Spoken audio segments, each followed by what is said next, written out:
We know there is a shortage of healthcare workers in the United States. Simultaneously, the cost of an education to become a healthcare worker is often prohibitive. Our next guest is working to solve this broken equation. Welcome to C-Suite Unscripted. I'm your host, Maggie McGrath, and for today's episode, I sat down with Tess Michaels. She is the founder and CEO of a startup called Clasp.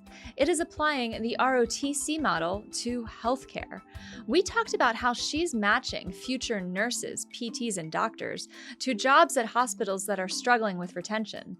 We also talked about why organizations like Memorial Sloan Kettering and Warby Parker have signed on to work with her, and why it is that she's brought some improv comedy drills to her team meetings. Let's dive in.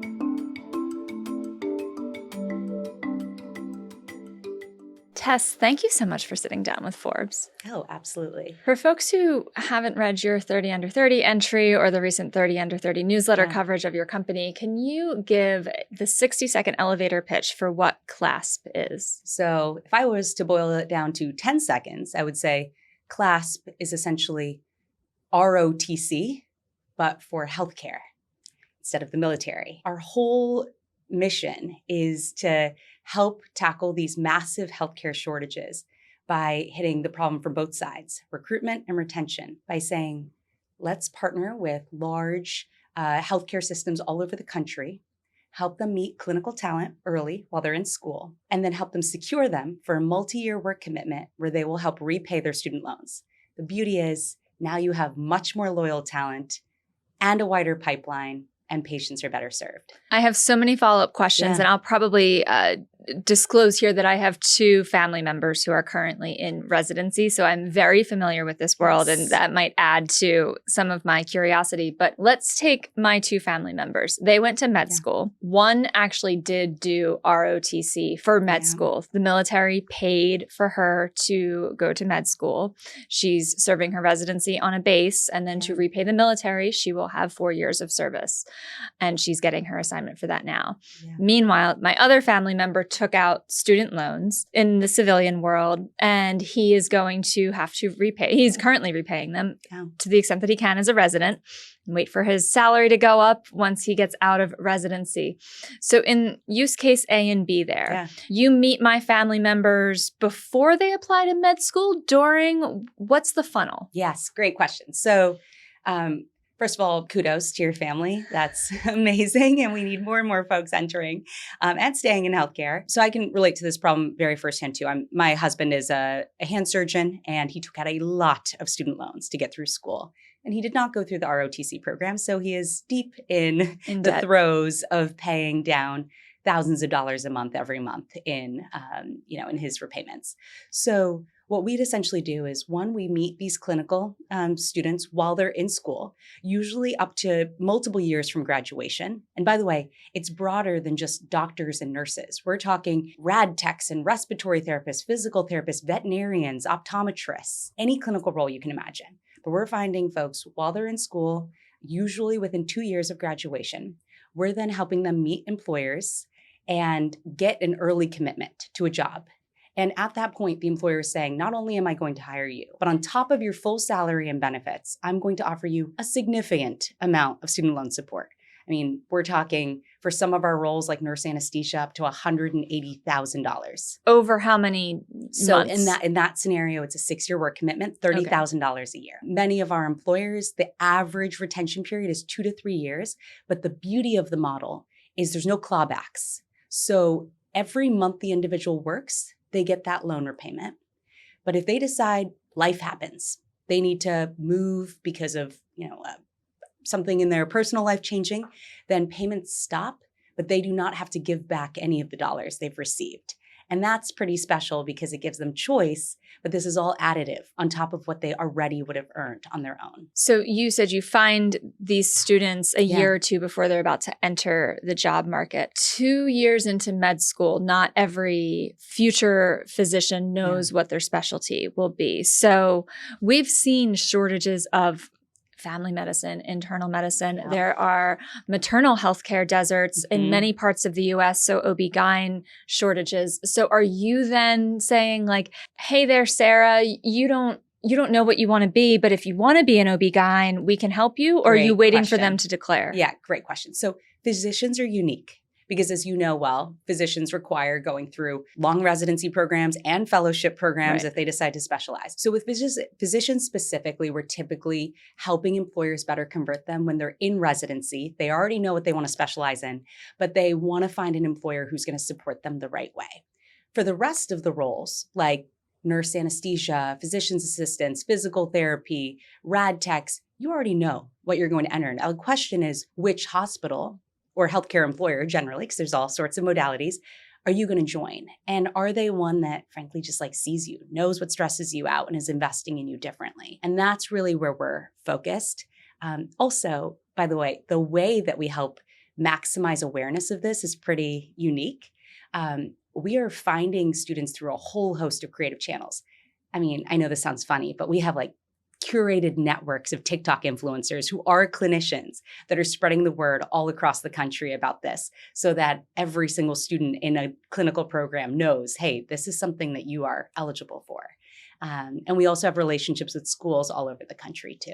That makes a lot of sense. And I'm also curious about the no clawbacks, because if my sister-in-law were to leave the military, she would, at this juncture, based on everything that they've put into her medical education and residency, she would owe a boatload of money. So how do you, you are a for-profit company, how do you manage to ensure that these, let's say a nurse practitioner signs a 6-year contract, has a family situation, needs to come back to a different part of the country to take care of aging parents. How do you ensure that she then doesn't need to pay back the health system? Great question. So first of all, our whole mission is around the idea that Clasp needs to be in the corner of these clinicians. And the way we do it is we show these healthcare employers how many dollars are just wasted on, frankly, transactional, unnecessary things in the healthcare ecosystem. That includes all of the premiums that healthcare employers are spending on contract labor, right? Locums and travelers, which not only does it cost them a lot, it does not help with the fabric of a good culture in the hospital system. They also spend on upfront tools like sign-on bonuses, which are not tax advantaged, unlike student loan repayment, and frankly, do nothing to drive retention, which is a real challenge. And lastly, the stats are pretty frightening when you look at turnover in healthcare. I mean, the system has been designed for turnover, not teamwork.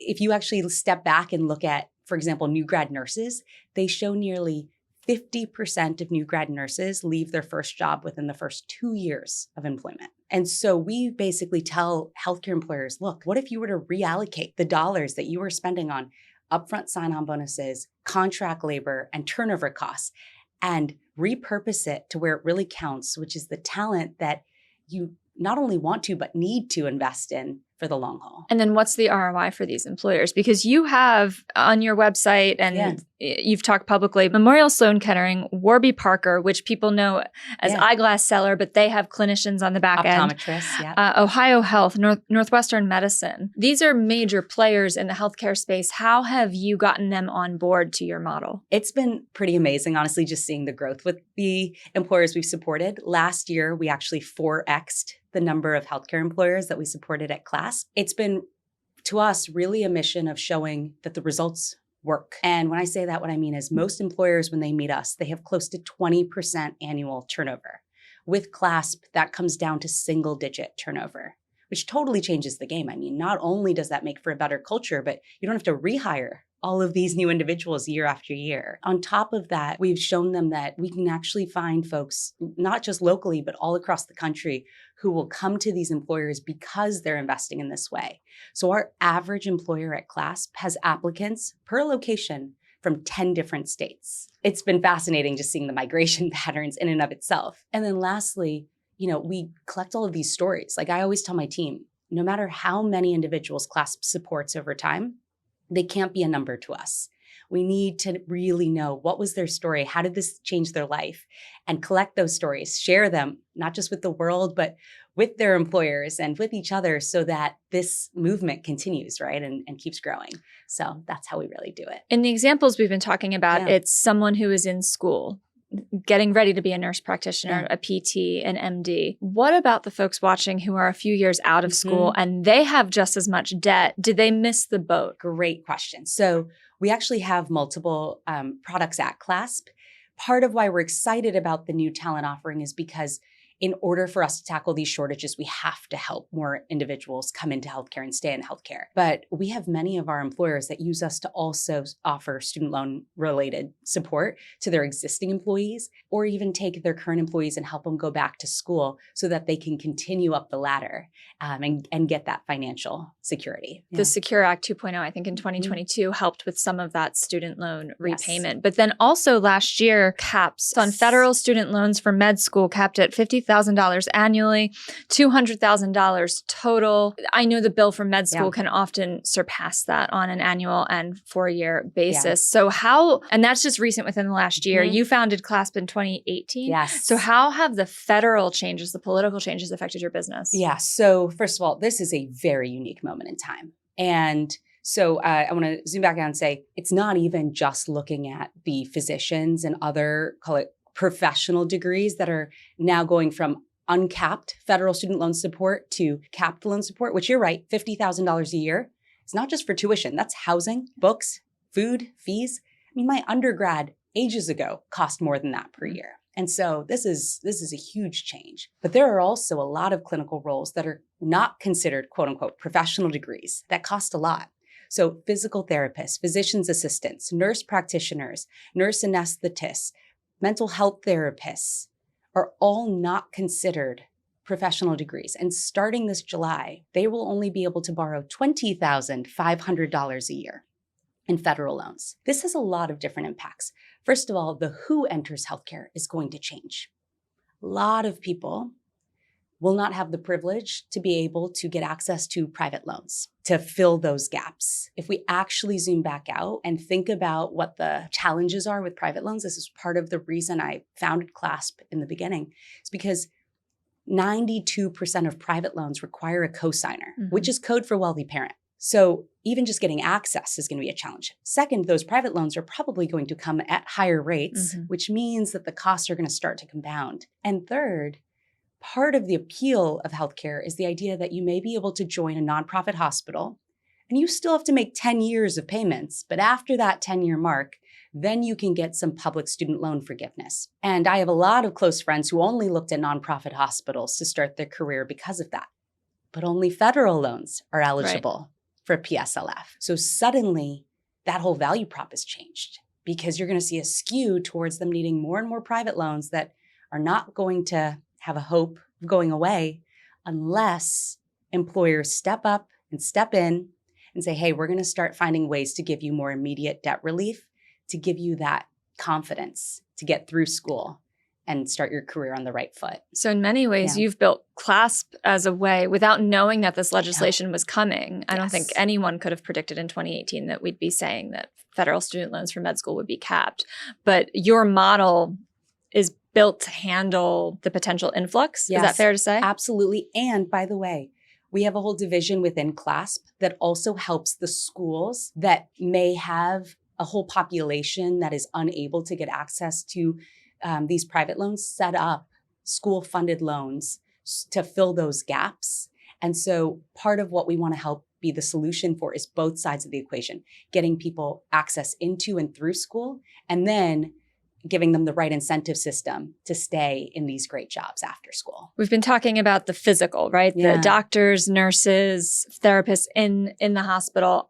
I want to ask you about AI, because as you're talking about all these players, I have to imagine that artificial intelligence and large language models are playing into your business model in some capacity or another. Am I correct? So it's interesting. The way that we think about utilizing AI at Clasp is really around how do we just maximize productivity for every single team member, and how do we make this part of our cultural ethos? And so just to give you, some of the ways we think through this. So healthcare is a unique industry, right? There's a lot that goes into the security and the thoughtfulness around what models are used and how the products they touch are frankly built. And so our mantra at Clasp is we need to think about AI as like an extension or just an embed to everything we do.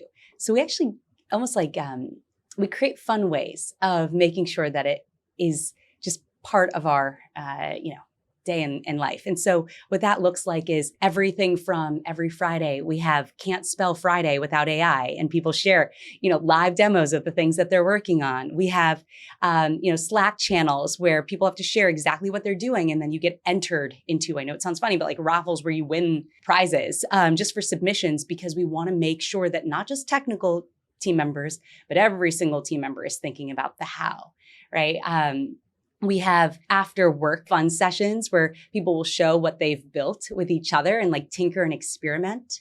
We have AI champions for each division at Clasp that represent the division and roll up ideas that they have and then again take a stab at creating. And we've just rolled out an AI labs within Clasp, which is actually now having dedicated team members whose only sole role is literally identifying what are the things that individuals in and of themselves struggle to implement, and how can we maybe find ways to not only just save dollars, but do things in a much more scalable way as we grow.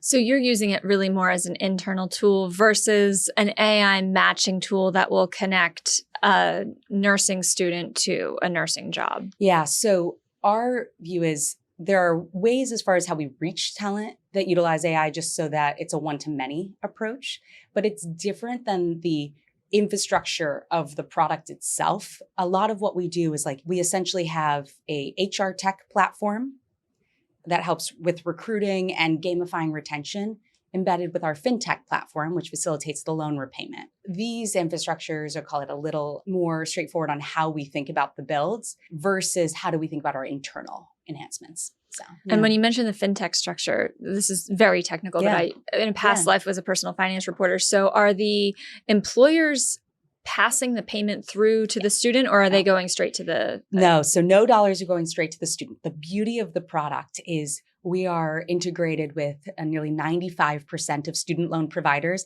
That's federal student loan providers, that's private student loan providers. The employer just makes one payment a month on our site. We take those dollars and we're directly repaying the loan provider. And so it's the same work for the employer, whether they use us for one individual or 500 individuals. And that allows the model to scale. But what's more important is for the individual, it's administratively easier, right? They don't have to get paid, log in and go make the payment themselves. It maps to the rules around public student loan forgiveness. It helps as far as the rules around staying eligible for the tax advantages around student loan repayment. And it may help build their credit score as well. And then where in that process do you make your money? Yeah, so the way we make our money is very straightforward. We don't charge the individuals, we don't charge the schools, and we don't take any cream off the top on the loan repayment. Our employers sign multi-year agreements with Clasp, and they pay us a setup fee and an administration fee for us to actually facilitate the loan repayment and the full suite of services that we offer at Clasp. And that scales down with volume. And the per head, of course. And the value of that is it's just very transparent versus having so many different sources that we touch. And it maps to our mission, which is for the students or the individuals on the platform. This costs them nothing, and this is getting them significant financial support. I mentioned at the beginning of the conversation the 30 under 30 coverage of your recent 20 million Series B raise. Congratulations on that. Thank you. As you've looked to scale this business, we've been talking about healthcare, we've been talking about AI, we've been talking about fintech. Do you go to VCs focused in fintech? Do you go to VCs focused in healthcare? How have you targeted your fundraising? Yeah, great question. So first of all, it's evolved over time because I think our priorities have also shifted. In this last fundraise, what really mattered to us was a fewfold. One was, do we have thesis alignment? When we think about thesis, it's, do they understand the broader healthcare ecosystem? Now, what's interesting is our infrastructure is fintech meets HR tech, but our go-to-market motion is in the healthcare space. And I'm a huge believer that you could have the best product in the world, but if your go-to-market is not top-notch, the world's not going to get to experience your product at scale. And so first was really making sure that the investors we brought in were experts when it came to the healthcare space. And not just has experts from an understanding perspective, but could potentially add value via introductions based on who their LP base is or their broader network. Second is firms invest in you, but really people invest in you. And so we think very thoughtfully on the who's going to be on our board and who do we want around the table when we're making really important calls. And so we spent a lot of time getting to know the investors that we wanted to bring to that. And then the third was making sure that stage-wise, these were investors that could invest in us now and continue to grow with us as we scaled. And we found investors that frankly we're really excited about. One that is solely in the healthcare space, has LPs that are now deep in conversations with us on partnering, and another whose LPs are almost entirely healthcare systems. And they had actually previously invested in us. So we'd gotten to know them in the past.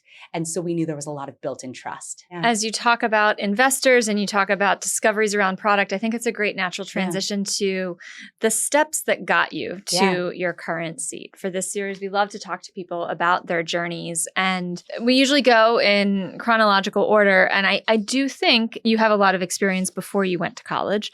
You did a lot at college, but while in school, you actually had your first startup.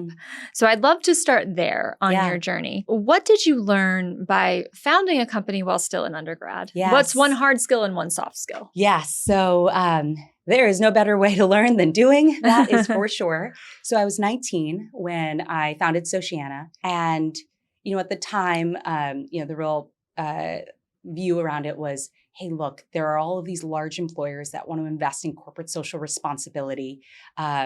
What if we were a way to enable the ways they manage corporate philanthropy, corporate volunteerism, and not only manage it, but measure it and really make it work? A few lessons I learned. First is that when you build a business, you have to be obsessed with what you are doing because it is a long journey.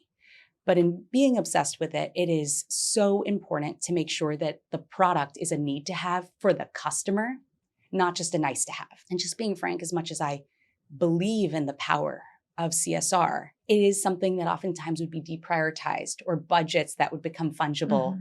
And that made it an interesting journey, just even over the years, to see how it ebbed and flowed from a priority perspective with employers. So that was lesson one, is whatever I built next had to be a need to have in the minds of the buyer. And the second is knowing that buyer inside and out is really critical.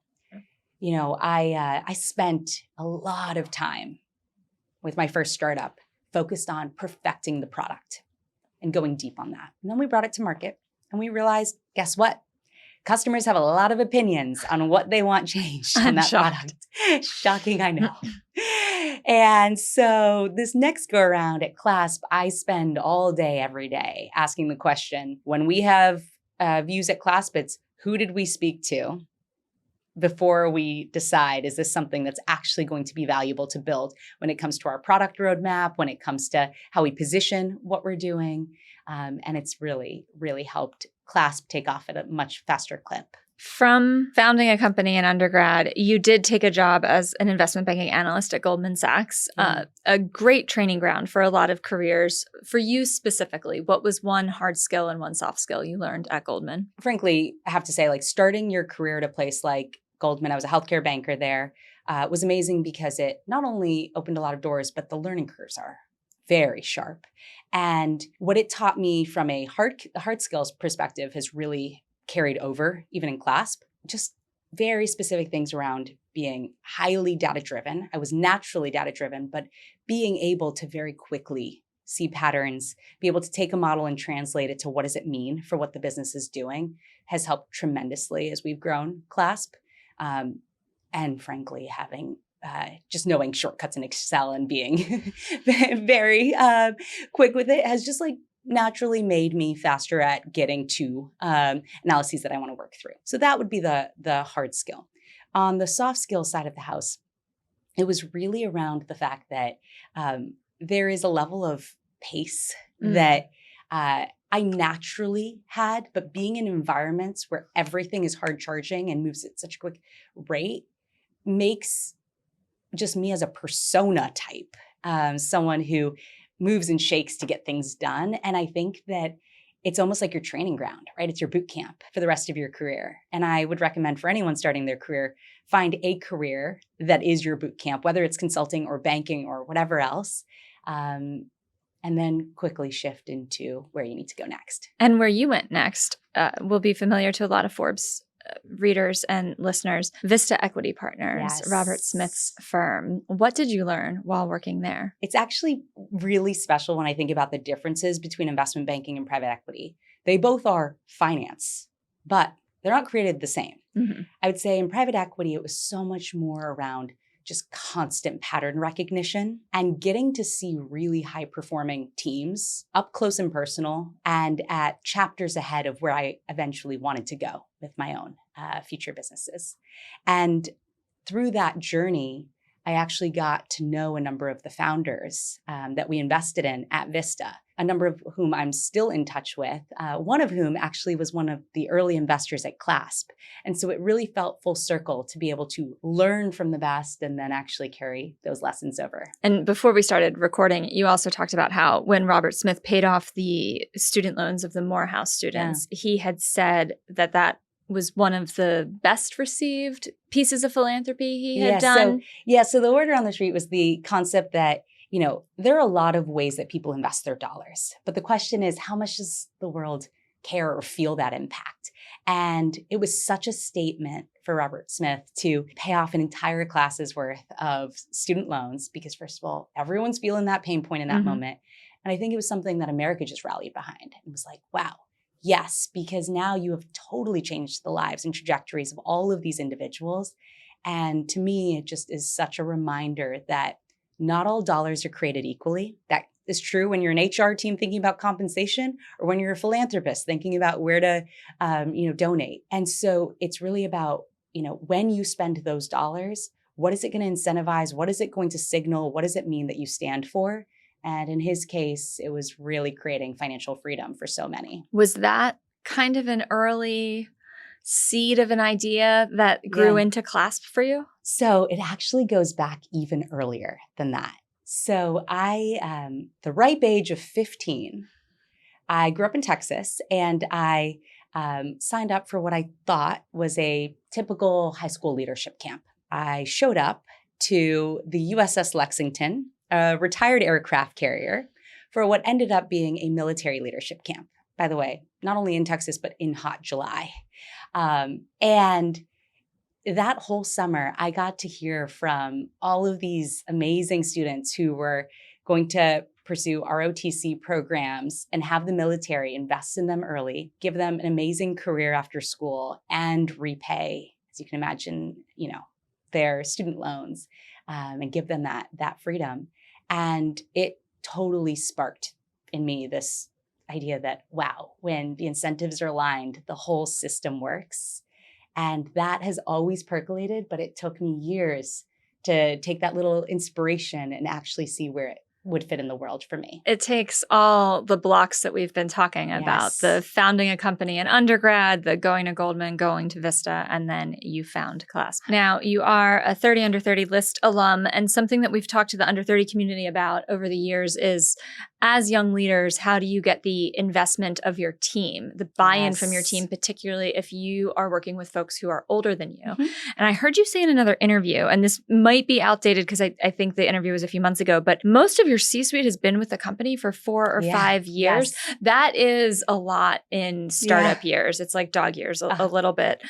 How have you as a young founder CEO managed to instill that consistency? Yeah, so you're totally right. I'm so, frankly, just like lucky and blessed that I have an amazing leadership team. My COO has been with me for 6 years. My CTO has been with me for 5 years. Our head of operations has been with us for 5 years, et cetera.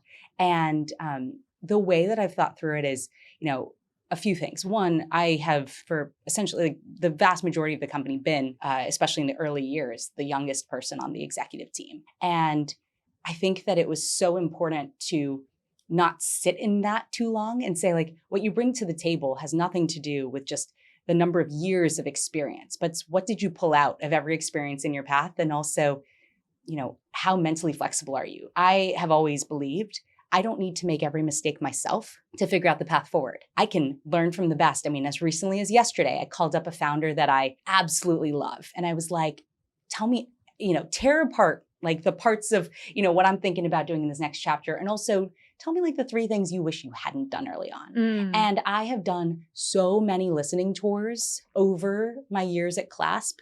I do that every single time we're thinking about a new hire that's a role that we haven't looked at historically because you don't have patterns just yet. Or when I'm thinking about, entering a new path. The other piece I think is really important is as a founder, it's so important to get comfortable with ambiguity. There is not always a right or wrong answer. And you'll actually get a lot of opinions, and not all the opinions are the right opinions. I think it's okay to collect a lot, but to not just blindly follow. And I think that's always helped. So I think that's definitely the big bucket. When you talk about handling ambiguity and the unknown, I'd love for you to share with our audience something that I think ties to that, which is you once took improv classes. And was that before Clasp? This was before Clasp, back actually when I was at Vista. And how has that helped you as a leader? And do you take those comedy improv skills into the workplace? Yeah. So first of all, part of what inspired it is at the time, I had been in finance for a number of years, and I was like, I want to get completely out of my bubble, just absolutely exposed to wildly different humans. And I want to force myself completely out of my comfort zone. And it was so worth it taking many months of improv classes. At Clasp, we've actually done a number of different improv sessions with the team where we brought, experts in. And one of my favorite moments was just being reminded that, first of all, in improv, one of the things you embrace is failure. We actually used to do what we call failure bows. It's like, people would literally clap and cheer you on when something just fumbled out of your mouth the wrong way, because you got to roll with it and you got to just let it go, right?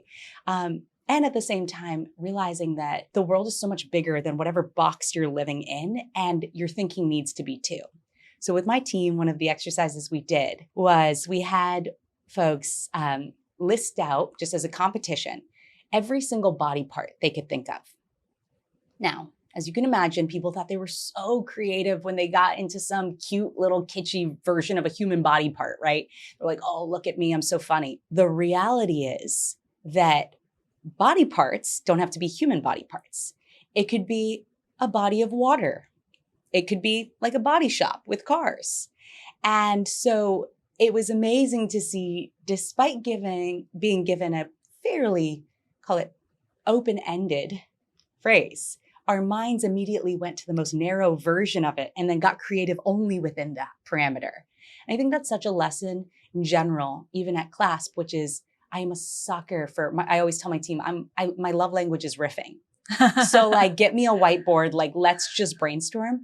And in order to brainstorm really well, like every idea needs to go on the sticky note. Do not screen too early, thinking something's not worthy of being heard, because you just never know. You just never know. Which brings me to perhaps the last question. We've covered a lot of ground. You have been expanding at a decent clip. If we were to speak a year from now, what's the scale that you would hope to report to Forbes that Clasp has achieved? Yeah. So there's a lot of ways to think about scale, right? And I say that because as I think about Clasp this year, I'm like, okay, well, end of the year, right under 100 employees. We've raised $50 million in revenue. We 4x'd the number of employers that we supported for the last year. Those are great metrics. But to me, it all comes down to impact, right? Which is we have already supported thousands of students across the country. The reason we raised the $20 million when we did, which was early, we did not have at the time, a urgency around our cash flow needs. It's really around the fact that, hey, we found something in market that is needed and it works. And when the two things happen at once, and you've got amazing product market fit, you step on the gas. And so we want to be in every single state in America, in every subvertical of healthcare. By the way, healthcare is not just nonprofit versus for-profit hospital systems. We work with physical therapy clinics. We work with optometry groups. We work with veterinary groups, you name it. And we want to make sure that across America, students are not only aware of this opportunity, but are almost putting pressure on more and more employers to say, hey, this is what I'm looking for, an employer that's investing this way. So more employers start thinking of this as not the exception to the rule, but the norm.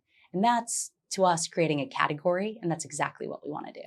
Quick clarification. You said 50 million in revenue. Did you mean funding? 50 million funding, yes. Are you reporting revenue? We are not. Not yet. All right. At the beginning of this conversation, I think I mentioned different parts of the healthcare industry, nurse practitioners, MDs, but also specialties, right? We have internal medicine, family medicine, OB-GYN. Through your work, are you able to see and predict trends in terms of where doctors will be going, where nurses will be going? Yes. First of all, it's been fascinating to see even just pre the new legislation and federal loan cuts coming in place, how compensation in all forms, salary and the ways that our employers are helping with tools like student loan repayment have changed behavior around what professions individuals are entering. So take physicians, for example. There are massive shortages on the primary care space because these are individuals who are frankly paid significantly less for what is a similar amount of student loan debt that they would have taken out. And so because of that, to fill those gaps, you see a proliferation of advanced practice providers like PAs and NPs. And in a similar vein, we've had shortages in fields like anesthesia. So now we've seen increasing need for what we consider nurse anesthetists. And that, again, just tells you that the system can only work if all the right pieces are in place. Now, sometimes those pieces can be fungible, but you can't operate without every single individual that you need at that operating table. That will be a surge tech. That will be your OR nurse. That will be your nurse anesthetist and your surgeon. And so we can't just fix one part of the gap. We have to think of it holistically. And that's exactly how we think about our partnerships at Clasp. Oftentimes we're supporting multiple roles with an employer saying, hey, we've got to make sure the whole system is sound and stable instead of trying to just keep it so narrow too soon. Yeah. Would an employer, though, say to you, we really need nurse anesthetists, we really need family medicine doctors, we don't need anyone else working in cardiology, we don't need any of XYZ specialty. So we want to work with you, but we don't want to reimburse the loans of the neurologist and of the cardiologist. Look, ultimately, the world is about demand and supply. And that's okay, because if you create the right incentive systems for where there are shortages, the goal is to help reduce those shortages over time. And that's exactly what we do. We are helping employers zoom back out and say, hey, where are you spending those contract labor dollars? They're not going to spend it on every single role equally. It's the exact roles where talent markets are tight or turnover is too high. And we will design loan programs that not only exist, but may be structured at higher amounts or in a more unique way with shorter retention periods to draw people to those exact professions. And we even do it within units or shifts. Individuals may say, hey, we really need more people working night shift. That's a challenge for us. And guess what? As a hospital, we need that support at those hours. And so again, we're able to tailor the pain points of the hospital with exactly where talent should and needs to go. You have such an interesting view on the healthcare industry writ large. You will have to come back and report back on the trends that you are seeing in the next few years. But in the meantime, Tess, thank you so much for sitting down with us. Absolutely. This was wonderful.